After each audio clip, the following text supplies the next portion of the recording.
नमस्कार, मैं हूं शम्स ताहर खान और आप देख रहे हैं वारदात। अबू धाबी की जेल में बंद मौत की सजा पाई भारत की शहजादी को अब भी बचाया जा सकता है। 4 महीने के बच्चे के कत्ल के झूठे केस में यूपी के बांदा की रहने वाली शहजादी को 20 सितंबर के बाद गोली मारकर मौत की सजा दी जानी है। लेकिन शहजादी को बचाने का अब भी एक रास्ता है। वो रास्ता क्या है, आइए आपको बताता हूं।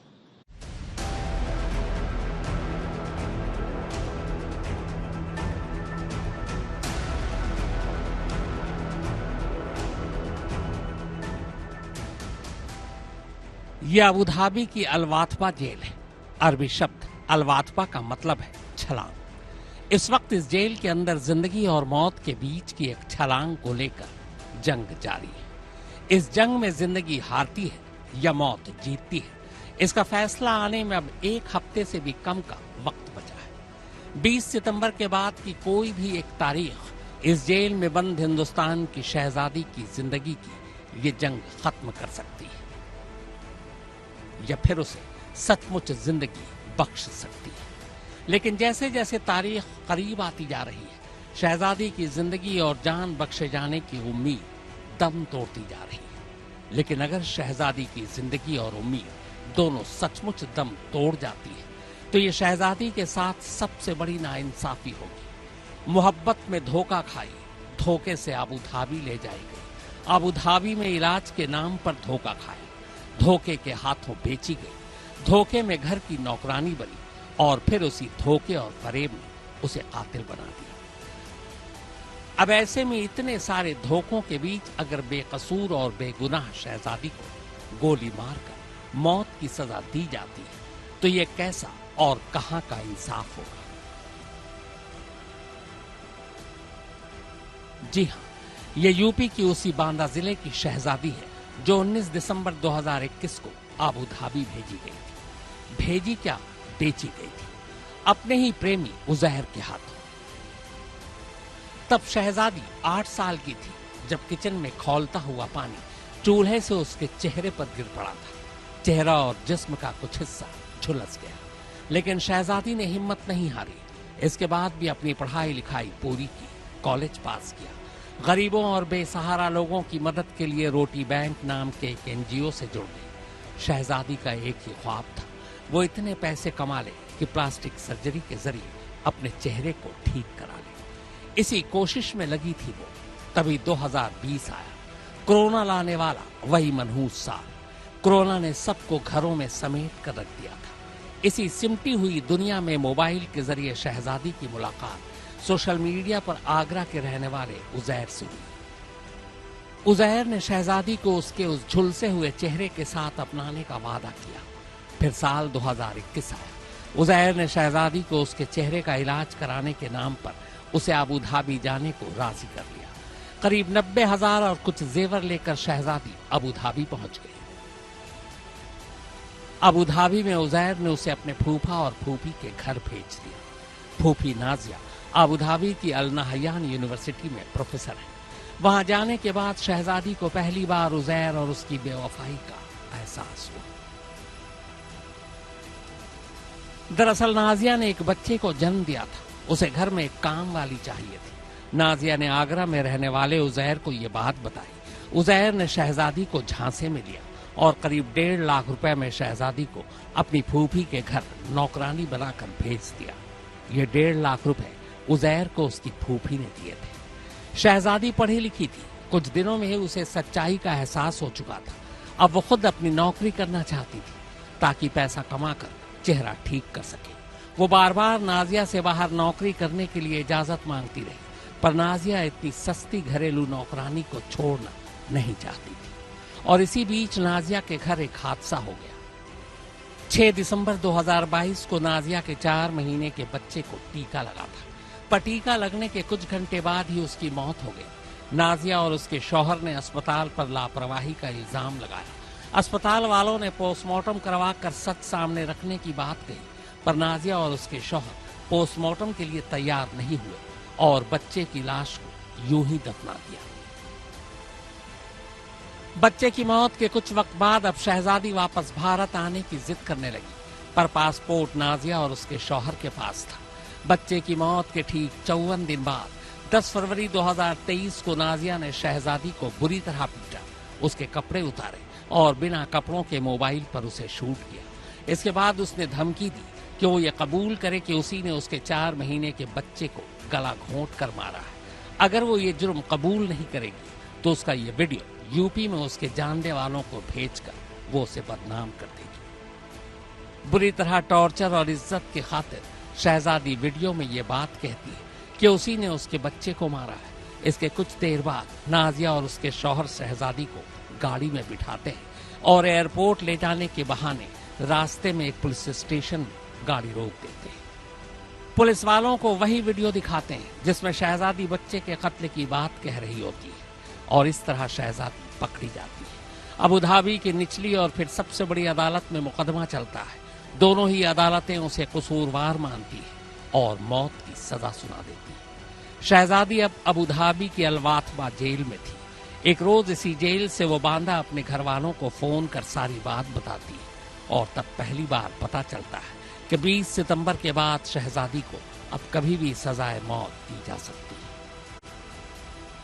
हालांकि इस केस में दोनों ही अदालतों ने कई अहम चीजों को नजरअंदाज किया, जैसे अगर नाजिया और उसके शौहर को यह शक था कि उसके बच्चे का कत्ल हुआ है तो अस्पताल वालों के कहने पर भी उसका पोस्टमार्टम क्यों नहीं कराया। बच्चे की मौत के 54 दिन बाद नाजिया को यह कैसे पता चला कि उसके बच्चे की मौत कैसे हुई है। बच्चे की मौत की असली वजह क्या थी, यह अदालत चाहती तो आसानी से पता किया जा सकता था, क्योंकि बच्चे की लाश अबू धाबी में ही दफनाई गई है। लाश को कब्र से दोबारा निकालकर पोस्टमार्टम के जरिए अब भी उसकी मौत की वजह का पता लगाया जा सकता है, लेकिन ऐसा कुछ नहीं हुआ। इतना ही नहीं, गरीब शहजादी को वहां ढंग से कोई वकील भी पैरवी करने के लिए नहीं मिला। अब सवाल यह है कि मुश्किल से हफ्ता भी नहीं बचा है, तो क्या अब भी शहजादी की सजाए मौत माफ हो सकती है या फिर रुक सकती है? तो जवाब है यकीनन ऐसा हो सकता है। शहजादी की जान अब भी बचाई जा सकती है, पर किस्मत का खेल देखिए कि हिंदुस्तान की शहजादी की जान अगर कोई बचा सकता है तो हिंदुस्तान का ही एक परिवार, यानी अबू धाबी में रहने वाला आगरा का नाजिया का परिवार। नाजिया चाहे तो शहजादी की जान बच सकती है। कैसे? आइए आपको पूरा तरीका बताता हूं। ये एसपी सिंह ओबराय है। पंजाब के रहने वाले ओबराय दुबई के एक बड़े बिजनेसमैन हैं, अपेक्स ग्रुप ऑफ कंपनीज के मालिक। कंपनी के साथ साथ ये एक जाने माने सोशल वर्कर भी है। सरबत द भला चैरिटेबल ट्रस्ट के नाम से एक ट्रस्ट चलाते हैं। 2010 में एसपी सिंह ओबराय की जिंदगी तब पूरी तरह बदल गई जब इन्हें खबर मिली कि शारजाह में आपसी झगड़े में एक पाकिस्तानी नागरिक के कत्ल के इल्जाम में 17 हिंदुस्तानियों को मौत की सजा दी गई है। उन्होंने इस केस को लड़ा और अपनी जेब से $2.2 मिलियन यानी आज के हिसाब से करीब 18 करोड़ रुपए ब्लड मनी की शक्ल में पाकिस्तानी नागरिक के घर वालों को देकर सभी हिंदुस्तानियों को मौत की सजा से बचा लिया। ये 30 मार्च 2010 की बात है, जब सब न्यूज़पेपरों में एक न्यूज़ आई थी कि एक पाकिस्तानी नागरिक मिस्री खान के कत्ल के केस में 17 भारतीयों को फांसी की सज़ा सुना दी गई है। और ये जब न्यूज़ सारे पूरे वर्ल्ड में फैल गई तो इंडिया गवर्नमेंट को भी इसमें इन्वॉल्व होना पड़ा और इंडिया गवर्नमेंट की तरफ से 5 वकील हायर किए गए जो इस केस की पैरवाई करते थे। और इधर से मैंने भी यही सोचा कि ये 17 लोगों को फांसी की सज़ा होगी, तो कोर्ट में गए। उसमें बहुत पैसा मांग रहे थे, लेकिन एट द एंड जहां हमने को 2 लाख दराम देना था उसकी जगह से 1.4 मिलियन US डॉलर जो है वो पे करना पड़ा। और ये ब्लड मनी जो है ये कोर्ट में ही पे की जाती है। एसपी सिंह के मुताबिक शहजादी को अब भी मौत की सजा से बचाया जा सकता है। यूएई के कानून के हिसाब से अगर बच्चे के माँ बाप यानी नाजिया और उसका शौहर शहजादी को माफी दे दें। ये माफी 2 तरह की हो सकती है। एक, वो शहजादी को सीधे सीधे माफ कर दें, या दूसरा ये कि माफी के बदले ब्लड मनी ले लें, यानी एक ऐसी रकम जिसे लेने के बाद वो शहजादी को माफी देने के लिए राजी हो जाए। तो इस केस में भी एक रास्ता बचता है कि अगर फैमिली इसको माफ कर देती है, रजामंदी से वो इस पे तरस खा लेती है कि चलो हमने आपको माफ किया, या फिर ब्लड मनी की जैसे बात चलती है कि अगर ब्लड मनी देकर भी इसका छुटकारा हो सकता है, वो मेरे हिसाब से और कोई रास्ता है नहीं। तो आपस में कोशिश करो कि ये अगर ब्लड मनी लेने के लिए तैयार हो जाते हैं तो उनको ब्लड मनी दे के ही बचाया जा सकता है। यूएई में एसपी सिंह का ट्रस्ट मौत की सजा पाए अब तक कुल 142 लोगों को ब्लड मनी दिलवाकर उनकी जान बचा चुका है। इन 142 लोगों में से 82 भारतीय हैं, जबकि 28 पाकिस्तान। भारत और पाकिस्तान के अलावा एसपी सिंह बांग्लादेश, नेपाल, श्रीलंका और फिलीपींस के कई लोगों को भी अपनी ट्रस्ट के जरिए ब्लड मनी दिलवाकर उन्हें मौत के चंगुल से निकाल चुके हैं। तो ब्लड मनी एक कोई भी मर्डर होता है तो उसका कोर्ट की तरफ से फिक्स किया होता है कि इतना अमाउंट है। साथ में कोर्ट कहती है कि आप आपस में कॉम्प्रोमाइज़ कर रहे हो तो नेगोशिएट कर लो उनसे, जब पैसे ऊपर नीचे हो सकते हैं। इसमें कोर्ट ने कुछ नहीं करना कि बाहर जो फैमिली मांगेगी वो पैसे देने पड़ते हैं। ऐसे ही बहुत सारे केसों में मैंने जो पैसे उन्होंने मांगे उनको वो पैसे दिए हैं। और ये जो पैसा होता है ब्लड मनी का, दिया मनी जिसको बोलते हैं, ये कोर्ट में ही जमा कराई जाती है। सो कोर्ट के बैंक में जमा की जाती है। उसके बाद कोर्ट का ये होता है कि वो जज साहबान वो फिक्स करते हैं कि उसकी फैमिली में कौन कौन है, उसकी माता है, उसका पिता है, भाई है, बहन है, बच्चे हैं, तो उनके लिए फिर उन्होंने परसेंटेज रखी होती है कि कैसे कैसे डिवाइड करना। और ये कोर्ट जो है वो डिसाइड करके इतने इतने परसेंटेज जितना पैसा बनता है वो पैसा उनकी फैमिली को दिया जाता है। तो जैसे आपने ये पूछा कि अभी भी इसको बचाया जा सकता है, बिल्कुल ठीक है। अगर वो फैमिली जो है जिनका बच्चा खो गया है, जिनके बच्चे की डेथ हुई है, अगर आज भी वो फैमिली इसको माफ़ करती है तो माफ़ी जड़ी जायज़ है। चाहे वो ब्लड मनी लेकर माफ़ कर दें या ना भी कोई पैसा लें, ब्लड मनी बोले कि अपने नहीं चाहिए पैसा, तो अगर वो माफ़ करते हैं तो एक एक रास्ता बचता है। ये चिरैवती कृष्ण बेग है। चिरैवती अबू धाबी में ही एक ड्राइवर थे। सितंबर 2012 में चिरैवती की कार के नीचे आकर सूडान के एक बच्चे की मौत हो गई। केरल के रहने वाले चिरैवती को इसके लिए मौत की सजा दी गई। तब केरल में रहने वाले चिरैवती के परिवार ने केरल के ही बड़े बिजनेसमैन और लुलु ग्रुप के चेयरमैन एम.ए. यूसुफ अली से चिरैवती की जान बचाने की गुजारिश की थी। बच्चे की मौत के बाद परिवार वापस सूडान चला गया। यूसुफ अली ने अपनी कोशिश से बच्चे के परिवार से संपर्क किया, उसे अबू धाबी लाया, उन्हें समझाया और आखिरकार ब्लड मनी को राजी कर लिया। यूसुफ अली ने ब्लड मनी के तौर पर बच्चे के माँ बाप को अपनी तरफ से 5 लाख दिरहम यानी करीब 1.25 करोड़ रुपए दिए, जिसके बाद जून 2021 में 9 साल जेल में गुजारने के बाद चिरैवती को रिहा कर दिया गया और वो वापस अपने घर केरल पहुंच गए। बांदा से सिद्धार्थ गुप्ता के साथ शम्स ताहिर खान, आज तक। ब्लड मनी का चलन कई देशों और धर्मों में है। पुराने दौर में ब्लड मनी के तौर पर ऊंट, भेड़, बकरियां या सोने के सिक्के दिए जाते थे, लेकिन दौर बदला तो ब्लड मनी की सूरत भी बदल गई। अब ब्लड मनी के तौर पर पैसे दिए जाते हैं।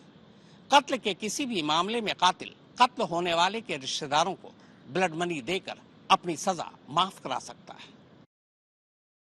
यूएई में शारजा और अबू धाबी में शरिया लॉ है, दुबई में नहीं है। शरिया कानून के हिसाब से ब्लड मनी के तौर पर एक तय रकम मरने वाले के परिवार को देकर सजाए मौत पाने वाले को मौत की सजा से बचाया जा सकता है।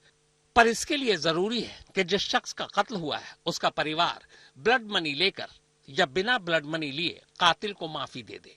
माफी देने का हक सिर्फ उसी को होता है। जैसे शहजादी के केस में शहजादी को मौत से अगर कोई बचा सकता है तो वो नाजिया और उसका शौहर ही है, क्योंकि इन दोनों ने शहजादी पर अपने बेटे के कत्ल का इल्जाम लगाया है। एसपी सिंह ओबराय के मुताबिक अगर शहजादी को बचाने के लिए बात ब्लड मनी तक आती है तो उनकी संस्था इसमें भी मदद कर सकती है। इस बीच अरबियन टाइम्स ने भी यूएई की सरकार से शहजादी के लिए रहम दिखाने की अपील की है। अरबियन टाइम्स ने इस अपील में यह भी कहा है कि शहजादी धोखे और मानव तस्करी का शिकार हुई है। बांदा से सिद्धार्थ गुप्ता के साथ शम्स ताहिर खान, आज तक। तो वारदात में फिलहाल इतना ही, मगर देश और दुनिया की बाकी खबरों के लिए आप देखते रहिए आज तक।